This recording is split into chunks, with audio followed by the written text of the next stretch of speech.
Dr. Dan Tomlinson joins us live every Monday to answer your medical question. We have our first question tonight, and there are several different types of women contraceptives, but there are very few contraceptive options for men. What are they? Well, really, other than condoms, you've got vasectomy. You know, in women, you can inhibit ovulation by giving hormones, so you replace it, and physiologically it's fine.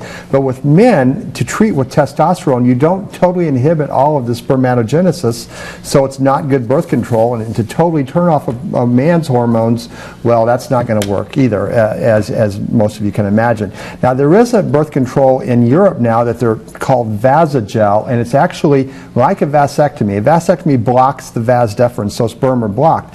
This is in Europe now where it's a polymer that urologists inject into the vas deferens, and it's a temporary blockage. And so once again, the sperm aren't released, but you can flush it out at some point later if the man wants to get returned to fertility. So they're hoping that the FDA will approve that by 2015. So we'll see. All right, very interesting. Thanks, Dr. Dan. And our second question, we all know Americans love salt. Guilty. Yeah, me too. All right, so the question is, how much should we really be eating when it comes to salt? And do you have any tips to limit the salt intake? You bet. This is a problem because it leads to hypertension. The recommended dose is 2,300 milligrams a day. Unfortunately, the average, according to the FDA, again, is 3,500 that Americans take in. Now, if you're an athlete and you're working out all the time, 3,500 is probably fine because you go ahead and sweat out that salt with your perspiration. But everybody else should be at 2,300 or so. That's a teaspoon of salt.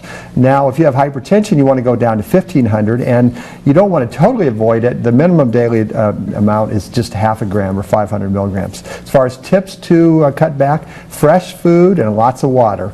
Unfortunately, all processed food, because salt tastes good and makes food taste good, processed food all has a lot of salt. And it's hidden in there too, it seems like. You get a lot more than, I was surprised actually when I researched this that it was only 3,500 milligrams that Americans are doing. I thought it was more than that. I would have too, actually. But 2,300 is the dose, it's a teaspoon of salt. All right, just watch it. Thanks, Dr. Dan.